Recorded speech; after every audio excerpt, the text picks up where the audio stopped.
So I literally packed up everything I owned. My grandparents were very helpful, and I just drove to Arizona. I got 3 roommates in Ahwatukee and moved to Arizona. I didn't have a job. I didn't know anybody.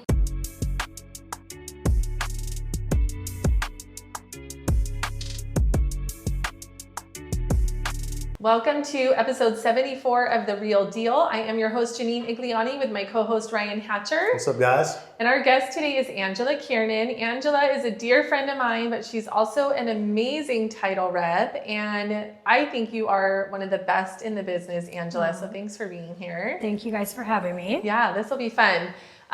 We were just kind of talking before we got started. You have a really awesome story, and I think it'd be really cool for people to hear kind of where you grew up, what that was like, and how you got to be where you are today. So let's get to know the Angela behind this beautiful facade that you have, which is awesome because you are gorgeous. Oh, well, thank you so much. But tell us about yourself. So how far do you want to go back? I think you go to the beginning because I think your whole story is awesome. What's good? What's good? Yeah, tell us. Oh my gosh, Ryan, you've never heard this, right? I haven't, so I'm super curious. Okay. And the reason why is because I know you're very successful. And we were just talking about this the other day, actually. And most successful people have come from tough stuff sometimes. Yeah, right? I do think that is true. It's interesting, Janine. I haven't talked about this in a long time, and you and I talked about this, and it's crazy because I think early on we talked about it a lot, and then time goes on and you don't talk about it as much anymore. So, but also like kind of what we were talking about earlier too, to see you so successful, so put together, so like in charge and on top of things, you would never know that was your life before. So it's like very inspiring that you can overcome and do amazing things. Well, thank you. Let's dive in. Yeah. So I guess I'll go back to the very beginning. So I was raised, as you guys know, or you know, by both sets of my grandparents. I grew up in the Midwest, a little town outside of St. Louis, what's actually known as East St. Louis. And there is a town called Fairmont City. And then I went to Collinsville High School. But I grew up in this town called Fairmont City. And growing up, I was raised by one set of my grandparents until I was about 6 years old. And then another set of my grandparents. And it's not because I didn't have parents, but my parents were just maybe needed a little help, right? And so I was 7 years old, and we're going way back, but I was 7 years old, and I received, I don't know how old, well, I know how old you are, but I received what's called a chain letter in the mail. Mm-hmm. I remember those. And I got this letter in the mail, and it said, I started to read it, and it said, "Dear Angie Mitchell," which is a maiden name. I was previously married. And it said, Steve and Nancy Mitchell are not your parents, but you belong to an attorney. And as I got that sentence out of my mouth, my grandma ripped the letter out of my hand. And this was the, awakening that these people were not my family, right? And I immediately started crying. She picked up the phone, called my dad, who at that time I thought was my dad, and said, "You need to come here." She called my mom and then called my other set of grandparents and said, "Come over here right now. We need to tell her what's going on." And so I found out at that point that I had been adopted, which I thought these people were my family my whole life. A lot of people are adopted. This really isn't the big deal. However, so Steve, Nancy tell me not only were they not raising me, my grandparents are raising me up to this point, that I had been adopted by, that I had been adopted. And they tell me this story that Nancy was never able to have children and that they had adopted me, that she was not able to have kids, and that the doctor had suggested that they adopt me from this woman who was a young woman and wanted to give her baby up for adoption. So this is the story that I grow to believe for years and years. Fast forward till, I'm 13 years old, and my grandma dies. And then when I'm 16 years old, my grandpa dies. So now I'm all alone because Steve has got his own family. Nancy has her own family. So the other grandparents come back into the picture and help me get legally emancipated at this point. What does that mean? Legally emancipated is when you, well, I'm 16 at this point. So in the state of Illinois, which is where I'm living, which is right outside of East St. Louis, you technically have to be 17. So I'm kind of living on my own for the 4 months until I become 17. I'm living between friends, right?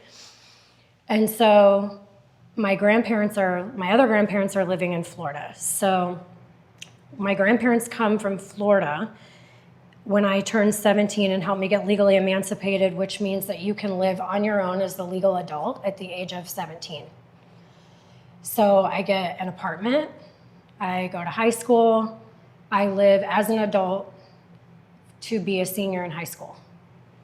I now have 3 jobs, living as an adult in high school to finish out my senior year. Did anybody else around you know this? Like, did your friends know? Did you? Yeah, like my close friends knew, right?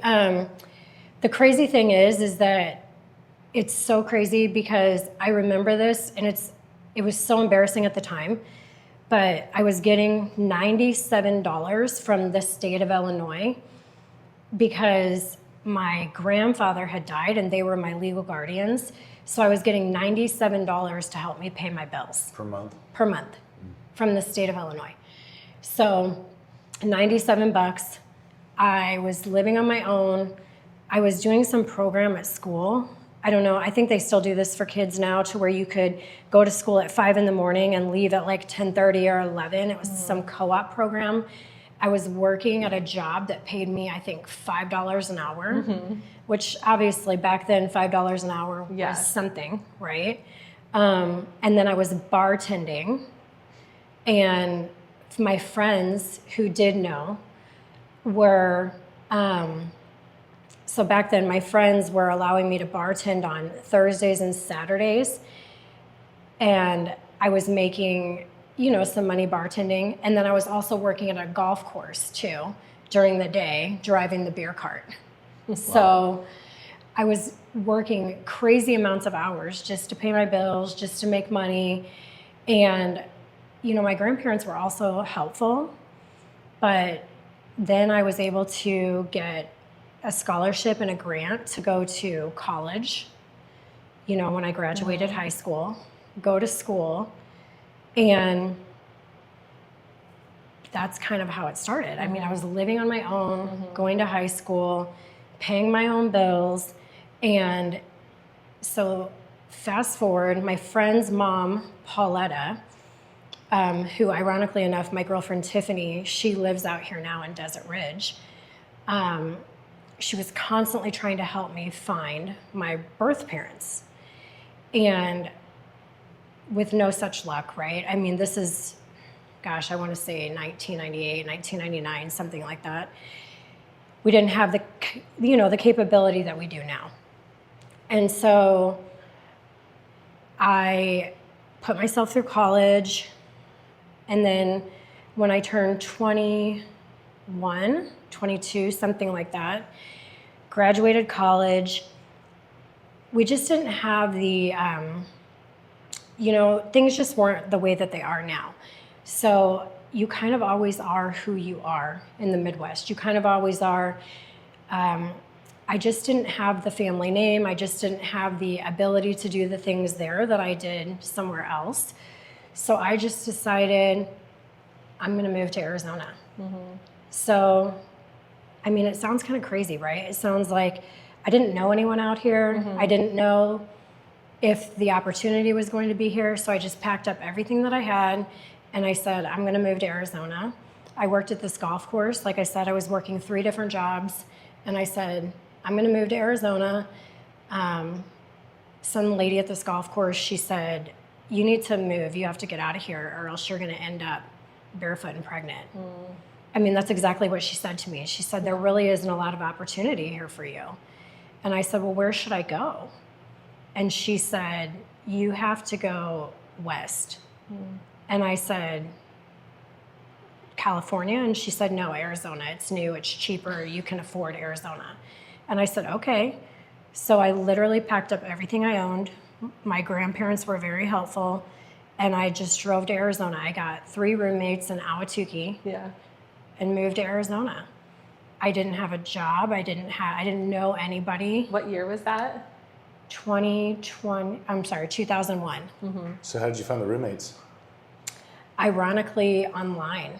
And online wasn't a thing back then, Yeah. right? I mean, it was just, I just got online and found roommates and moved out here. And it was the best thing I ever did. Yeah. And then I met someone, and it sounds really crazy, but I met someone in a bar that I was working at because I always just had multiple. I worked in a bar in Ahwatukee because I didn't know where to go. I didn't know, should I move to Scottsdale? Should I move? I looked at multiple apartments. I met someone in a bar who happened to be in real estate. And he said, you should get your real estate license. Isn't that what everyone, you should get your real estate license. And I said, okay, sure. So this guy paid for me to get my real estate license. It ended up being a man named Steve Heinen, who his son works with me today, Jason Heinen. And I said, okay, I'll get my real estate license. So I got my real estate license. It ended up not being for me, but I was living in this home with these 3 or 4 other people. I couldn't tell you now. That was however many years ago. And while I was getting my real estate license, I'm living in the home with these other people. And this is the craziest story. I'm in the shower. And so while I'm taking a shower, I get out of the shower in my bathrobe, towel, we all take showers. And I walk to the end of the hall, and there's a man in my house.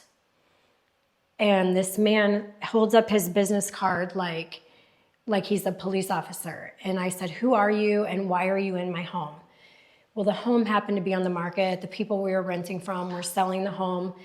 And he looked at me and he said, I'm Chris Meyer. I'm with Realty Executives. And I said, what are you doing here? And he said, I'm previewing the home. And I said, what does that even mean? Where are your clients? Yeah. And he said, I said, go stand at the end of the stairs. And he said, what's your name? And I said, I'm Angela. And he said, I said, why does that matter? And he said, what do you do for a living? And at the time I was doing, I was working for this company called IBM with Direct Alliance Corporation in Tempe. I'm working at the bar. I'm working at the golf course. I'm trying to make it. And I said, and I'm getting my real estate license. And he said, well, why don't you come work for me? I said, I don't even know you. Yeah. And he said, I said, Steve Heinen is paying for me to get my real estate license. And he said, okay, well, I'll pay him back. You come work for me. And I said, hold on. Yeah. And so he goes, where are you from? And I said, St. Louis. And he said, I'm from St. Louis. And I said, well, I'm actually from Collinsville, Illinois. He said, I'm from Edwardsville. So I ended up having lunch with him 2 days later, working with Chris Meyer, worked with Chris for a little bit. And I still consider Chris a very good friend to this day. And that's how I got into the title business. That's cool. That's a lot. And those like ebbs and flows create who we are. But I see how your story has given you like such grit to like persevere and to be headstrong. You're super determined. And I really love that. I want to catch up to I shouldn't even say catch up, really to 12 years ago when you and I met. When I got my real estate license, my dad said to me, you need to meet with this girl. I was brand new. And I was like, okay. I didn't know what to do. I was like, yeah, sure. And sat down with you in your office. And I remember I was like so impressed with you. I thought, oh, this is like a businesswoman. Like I want to be like her, but you helped me with so many ideas and kind of mapped out like what we could do, what a partnership almost would look like how you could help support me in growing my business. And I left there like so pumped. And that's why to this day, I'll tell any new agent that they need to sit down and meet with you so that you can help them.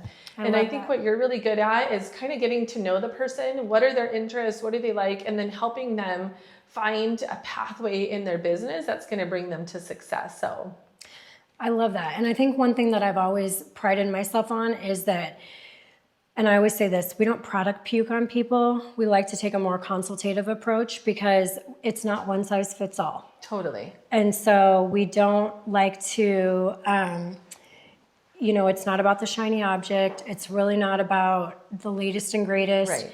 Janine, you've always been a farmer, right? So you're not going to, if I have the latest and greatest tool, I'm not going to call you and say, we have this latest and greatest tool, because I know what your business is all about. Yeah. And, you may know that we have it, and if you're interested in it, that's great. But it's not one size fits all. Totally. And in real estate, there's so many different ways to build your business. And, a lot of people are big on cold calling. That's not who we are, right? No. It doesn't mean that that's not a viable way to build your business. There's agents that are like uber successful doing that. And you can help them if that's their business model. If you want to farm, you can do that. If you're strictly referral, repeat based, you can help them with that. But I think anybody should take the time to sit down and meet with you. And then don't take this wrong way, but like take advantage of all that you offer. I think so too. Right? And I appreciate that you say that they should sit down and meet with us, but I would agree that we can do a lot for them. And one thing that I've always prided myself on, and I think this too, is we are really good at connecting people and saying, hey, I think this person might be good at working with you. This person might be a good asset on your team. This might be a great vendor partnership for you. Yeah. And like I said, just because we have a certain tool doesn't mean it's going to be good for you. We aren't good cold callers either. Totally. But we're really good at connections and very good at making sure that people know what we can do for them and what we can offer for them. Yeah. So for those that don't know exactly what you do and what you're talking about, what part of real estate can you help with the most? For somebody that's brand new. I think we can help with all parts of real estate. I had someone call me the other day and say, I'm an investor. How can you help with my business? So we can connect them with even wholesalers, right? So we offer lots of different services. So for example, we are primarily in the title businesses or the title services. But for example, if I had an investor call me the other day and say, I'm looking to buy properties. So I'm going to connect them with different wholesalers. I'm going to connect them with different maybe lists where they can connect with, cash buyers, different things like that. It just depends on what they're looking for, right? So, And especially the marketing side, right? oh, absolutely, marketing. To me, that's the biggest part, especially for a new agent. Oh, big time. Because they don't usually have a ton of banks sitting around. Any resources that can help you with your business, no matter who you are and what aspect of the real estate business that you are, we can help with that. So, for example, even home warranty people call me all the time and say, how can you help me with this? We're definitely going to be a connector for them. Yeah, because she always talks about when Janine started, she was printing off black and white with a rubber band, right? And that's super inexpensive. And you guys have ways to help us do it inexpensively, right? Especially to get started. Even, something as simple as if you need a bulk mail permit. Something that simple. Even if you need to do, I'm just trying to think of different things. Even like designing, what should it look like, What is my brand? What is your brand? Yes. What is your logo creation? All the way as in depth as, do you need a new CRM? Do you need us to add AI bots to your CRM? We're getting that intricate right now. It's insane. And apps. Right. Oh my gosh, crazy. Yeah.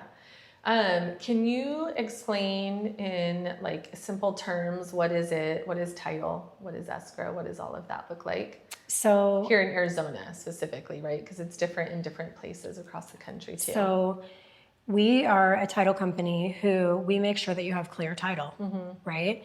And with so much fraud right now, we want to make sure that if you're closing a real estate transaction, that your title is free and clear. We also are your settlement services provider. So we are title and escrow. In other parts of the country, you may not have title and escrow. So we are we are your title and escrow, so your settlement services provider. So we are going to facilitate all the paperwork in the real estate closing, real estate sale, real estate closing process. Yeah. Yeah, and that's important. I had somebody call me and said, oh, my dad heard this ad online about title theft or whatever. Like, what can he do? Should he pay for this service? And I said, well, I can pull it up and check for you. Right. Right. And so I said, just call me anytime. I'm happy to do that. But that is a real thing. We've had a big uptick in people calling us saying, hey, I own this land. And I want you to sell it for me, and we can just sell it cheap because I need to get it sold.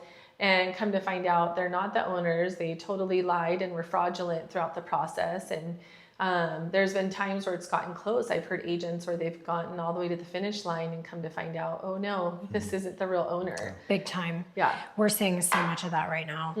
I mean, so much of that. And there's so much, I mean, not to get too much into the AI right now, but you can probably get on social media right now and see that they are actually trying to utilize the Ron Mobile Notary, where they're actually doing videos of the fraudulent person, and then the escrow officer is saying, can you raise your hand? Yes. Can you scratch your head? Can you do something? And then they're actually not able to do it. Oh my God. It's huge right now. That's Fraud crazy. is huge. A couple of years ago, I sold a house for a lady. She was 87 years old, and she was complaining about having to deal with the title company, and it was Magnus too. And it wasn't because of the service; it was because she said, when I was young, we would handshake, and that's how the deal was done. And I said, not anymore. And that's why. Yeah. Because there's too many things that go wrong or issues that happen, so it has to be done. It's very scary because a lot of people. And I'm seeing this not necessarily from us. A lot of people who understand that the fraud is really a big deal. They understand why we take the extra precautions to sign into this, do this, why we ask. Correct. And I really do appreciate agents like yourself that explain that to their client. But then we do have some people that say, well, my title company just uses a Google Doc form. And that's okay. As long as you understand the exposure that you're putting your client in there. I mean, this is a big deal. It is a big deal. And to me, this is why I fight so hard to work with you guys on all my transactions, because this process, there are so many things that could go awry. And having great relationships and working with people that I've worked with before that I know are really good at what they do is going to help so much in that process. For example, I have a client this weekend. She called me Saturday morning, she texted me like 10:30 Friday night. She's like, I know it's late. I'm just freaking out. My ex-husband, who we claimed off the deed, is leaving to go out of the country. And I just want to make sure that nothing's going to come up on the sale of the home. And she's like, I know they're probably closed over the weekend. And I'm like, oh, okay, well, I have Claire's cell phone number. So let me just make sure. I always just assume you guys have all of my files. And she's like, we don't have that one. I'm like, oh, darn. So trying to get a hold of this other company, of course I couldn't get a hold of them over the weekend. I even called the agent it was her, obviously her preferred title company. She couldn't get a hold of anybody. Meanwhile, I called Claire, she answered. First thing, she answered my phone call. And I was just like, oh, this is just another reminder why it's so important to, as often as I possibly can, same here, have you guys on it, because I know those questions. And so my poor client had to stress all weekend thinking she's going to be screwed until we got an answer from them Monday. And she's fine, but just even having that assurance. We say this all the time, just like realtors, not all realtors are created equal, right? Neither are the title companies. And the level of service, the communication. I mean, even something simple, like if I'm representing the buyer, can you send me the settlement statement before you send it out? Because there's probably something that needs to be checked, right? Correct. And it doesn't happen most of the time. It drives me crazy. If it's on another company. If it's on another one, right? But Magnus does every single time. Yeah. Correct. So. Yeah. Yeah, it's definitely, like I said, it's very interesting right now. And I know that there is still a situation to where they're trying to say that, different regulatory agencies are trying to say that title companies aren't necessary and that So that's something that we're going to see more and Yeah. more. Isn't that like everything they're trying to get rid of us? Everything they want to automate as much as they possibly can. Sure. It feels like there's just like an all-out attack. Yeah, I just went to a conference last week, and we don't really have to talk too much on that, but I went to a conference where they were trying to say that the title company is an unnecessary. You guys went through that as well. And I just thought about all the different instances of fraud that we personally, and not even other title companies, have seen in the last, 6 months to a year. And I was wondering, gosh, how would that work out? Right. So, Right. How would that play out? Yeah. I mean, I think technology and AI is great, but there's something that makes it so different when it comes to buying or selling, which is usually one of people's biggest financial moves, right, in their life, Absolutely. right? And they don't do it all the time, maybe a handful of times.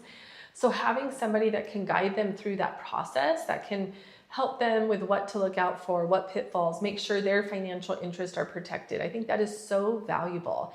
And you don't realize it until you get in that situation, like how important that is. I agree with you 100%. The technology, all of that is great. And one of the reasons that we need to know so much about it is for these reasons, right? Because as much good as it does just as much bad. Totally. And so I agree with you 100%. That's why we have to know so much about it, because just like I said earlier, the raising of the hand, the touching of the nose, how would that's crazy. When you see these videos online, people wouldn't even know to ask those questions if they weren't well versed in it. Yeah. So yeah, that's so scary. How devastating would that be, right? To find out that you sold a house inadvertently just because you fell for some sort of AI. Oh, it's crazy. Right? That would be devastating. 100%. We were talking yesterday about wanting to put together a seminar for seniors. Yeah. And one of the recommendations that came up was like scam alerts. Yes. Because seniors, unfortunately, tend to be the most vulnerable. Yes. Because they're just unaware. Oh, yeah. And people tend to target them and take advantage of them. So it's like, how do we help them become aware of what's out there? My husband told a story of one of his fire captain's dads got scammed out of $50,000 because he thought his bank was calling him to verify, and it was so-and-so fraudulent person, and he gave all of his bank info and then so scary. Lost it, and they wouldn't give it back to him because they were like, well, you gave the info. And he's like, but I thought it was, so that's it is devastating. such a great idea, though. Right? It really is such a great idea. So I feel like they are so vulnerable. Yeah. Well, we'll let you know when we do that. Yeah, we'd love to be a part of that. So, Angela, in your experience, because you work with a variety of agents and you've been doing this for a lengthy amount of time, so you've seen the good and the bad. Oh yeah. What do you think separates the good agents from the bad ones? Gosh, that's a loaded question. I think the good from the bad agents, to be honest with you, one word that I could use is being preparedness. Oh, okay. Yes. I mean, on all aspects. And I'll just give you, I don't even have to really give you an example, but the best agents, are prepared for everything. Everything. They're prepared for their appointments. They're prepared for their team. They're prepared for their events. And that's what I see. They're prepared for their closings. I mean... Yeah. I mean, you know what I mean by that. Well, and I can totally see how, from your perspective, right, talking to agents that have no idea what they're talking about, what they're doing, versus the ones that do. Correct. And it's also scary. I mean, we work with those agents on the cross-sale side, and it's really scary. And I always genuinely feel bad for their clients, because that misrepresentation is always ultimately going to cost that client something, whether it's money, whether it's time, whether it's frustration, heartache, from not being prepared, not fully understanding what they're doing. I will remember this. This is embarrassing when this happened. My very first deal that I did by myself, I represented the buyer. And I'm talking to the agent, and I think it was like the day before closing, and she's like, when will docs be at title? I was like, okay, what docs? Docs. And I was like, which one? Like, which one is it that you need? She meant like the closing documents. Yeah. And I had no idea. And the lender was totally behind, and it like ended up delaying closing because I had no idea what I was doing. Yeah. So I tried. But, and it happens. I learned. We all have to start somewhere. 100%. We do. But even I wish I could find that agent, by the way, now and be like, I will always remember that. I felt so bad too. you probably could. I could probably go back and tell you who the agent That would was. be awesome. We actually should totally do that. I'm gonna make a note. You make a note, and I'll go back and look that up I know for what you. I'm doing now. Right? Right? But truthfully, that is the honest to God truth, because I can always tell a really good agent if I have someone who's calling me the day before an open house and telling me everything that they need, Right. and then it's the morning of the open house and they're calling me and, you know, making that my problem. Right. So it speaks volumes. Yeah. But if I'm getting emails from your team Right. and you, and it's a week in advance, Yeah. and everything is, you know, being prepared a week in advance or even more in advance, that tells me a good agent versus a not so great agent. Yeah, it's just processes and systems, right? 100%.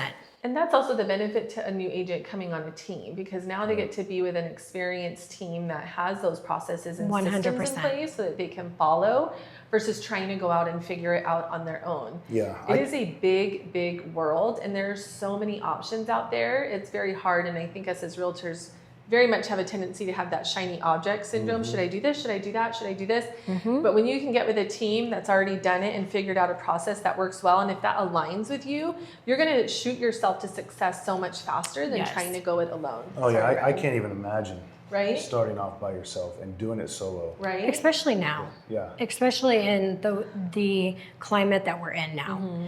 There's just so many different components of, we talked about technology, but technology plays such a huge part. It just makes things, it's so different. Yeah, everybody's looking online before they call a realtor. So making sure that your listing is showing up really well, making sure that we talked about this too Yes. yesterday, that a potential buyer or seller, before they call you, they're going to research you. Correct. So how are you showing up? Is your website like rickety and dated, or is Is it there one at all? right? Yes. Right. Or even, I mean, I shouldn't maybe say this, but I'm going to, but the agent that, again, going back to being prepared, that will call me and say, well, I don't care, you just decide, or you tell me, or you guys always know. It's always, we want 1, 2, 3, ABC. This is what we wanted to say. This is what we want it to look like, because it's your business. You may ask for my input. Well, what do you think, A or B? Right. But you're never like, well, you just do it. Right. Yeah.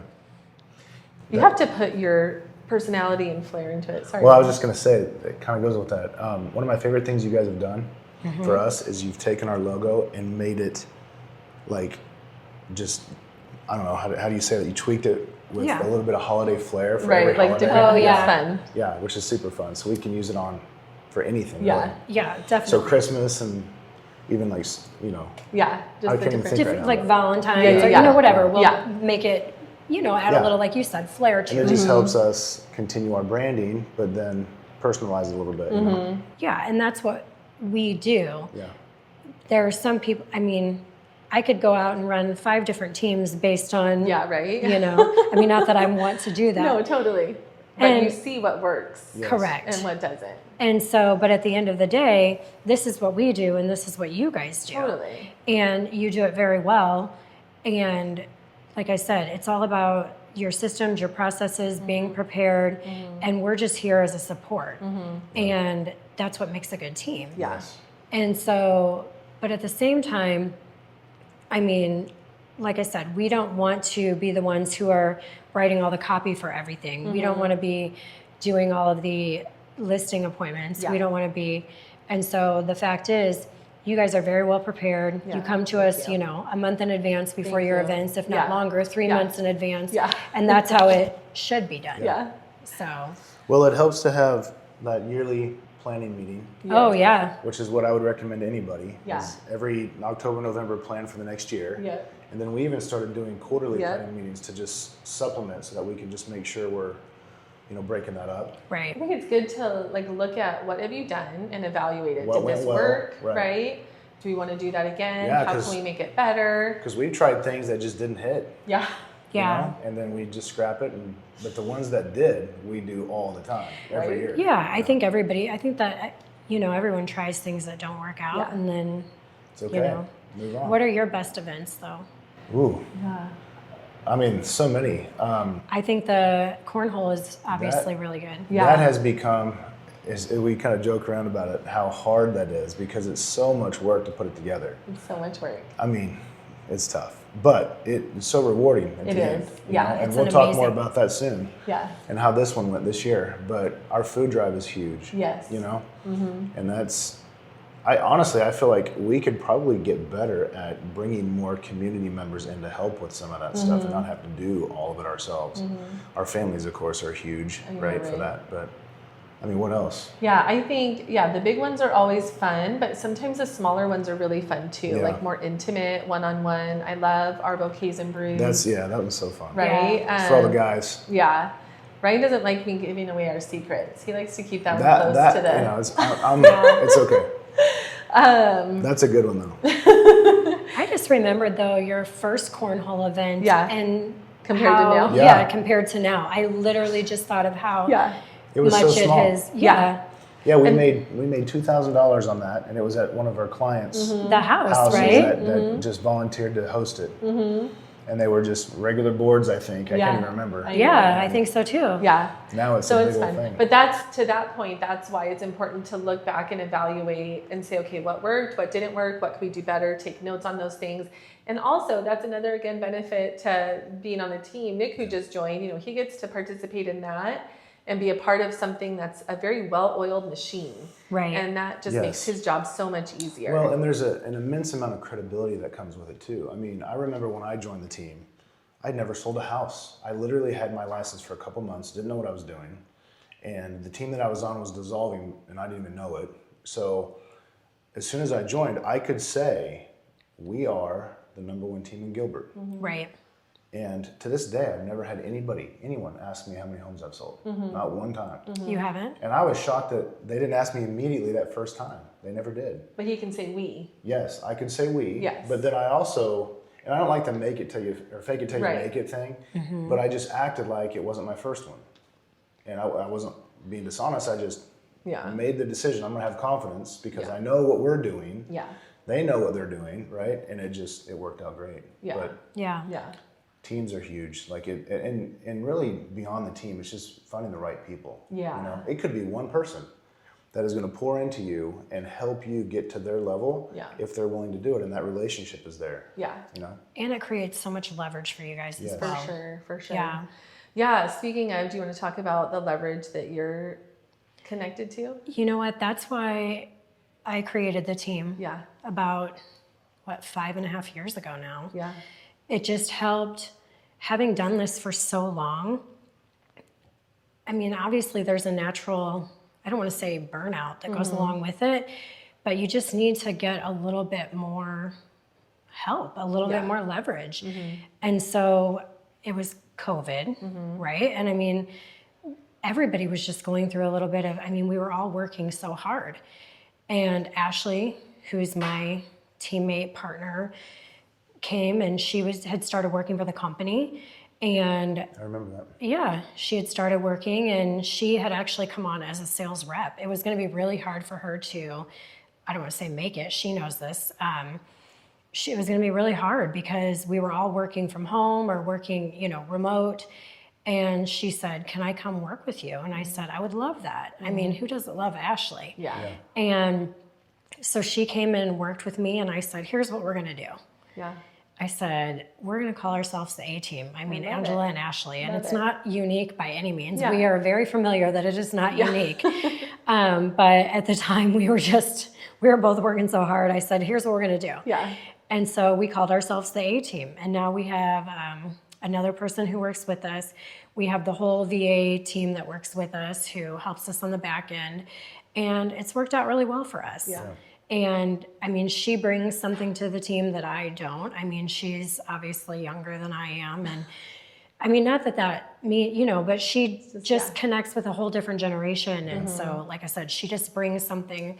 And so it just works out for us. Yeah. We're just, She's awesome. And I love that you guys work so well together. Yeah. It's so nice because you're busy. And so you can't always be at everything or present. And so she can step in and she does such a great job. And we know that we can reach out to her with anything, and she's super responsive. So she's amazing. And I really just, like I said, her energy is so phenomenal. She's always so happy. Very service oriented. Very service oriented. Yes. She just, the way that she connects with people is amazing. Yeah. And I'm sorry that she couldn't be here today. She's out, I think I told you she had some bachelorette party. yeah. But she's just great. She just brings a different energy to everything. Yeah.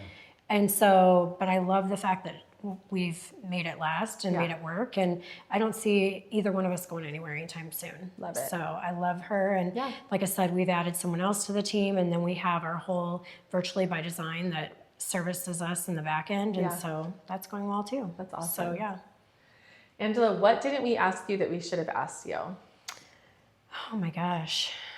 I'm trying to think. What, How can someone reach you? If someone's listening and they're thinking, hey, I either have an interest or maybe I can work with her and she can help me with my real estate business, how can they find you? I think ateam@magnustitle.com. Just ateam@magnustitle.com. You can reach me, Ashley, Chandler, the rest of the team, and we're happy to help in any way that we can. Thank you. However we can serve. Well, we like to end with a speed round. Are you up for like rapid fire questions? Oh, just first thing that comes to mind. Okay. It's easy. Sure. We'll start easy. Yeah. What's your favorite color? Orange. Favorite food? Fettuccine Alfredo. Oh, favorite drink? Oh, iced coffee. Okay. Or cold brew. Sorry, cold brew. Okay. Do you have a favorite sound? Oh, no. Silence. Right? No sound. Right? What about a favorite book? Oh, right now I'm reading Let Them. Oh. Oh, yeah. So I don't know if it's my favorite, but I'm quite enjoying it. Okay, Yeah. okay. Do you have a favorite podcast? I'm listening to one right now, but I don't know if I should say it. What? Okay. Well, yeah. Okay. I'll tell you off the air. Okay, okay. I bet I know what it's about. Anyways, okay, last but not least, do you have a favorite vacation? Yes. Gosh, I get Punta Cana. Punta Cana, yeah. the Dominican Republic. No, the other one, Punta Mita. Punta Oh, Mita. okay. Yeah. Sorry, I always get the two. Yeah. Punta Mita, What was Mexico. so awesome about that one? It was the first time I flew private. Yeah, That's awesome. it was amazing. Yeah, I bet. Well, thanks for being with us, Angela. Thanks for sharing. And I would highly encourage anyone listening that's in the real estate world to reach out to Angela.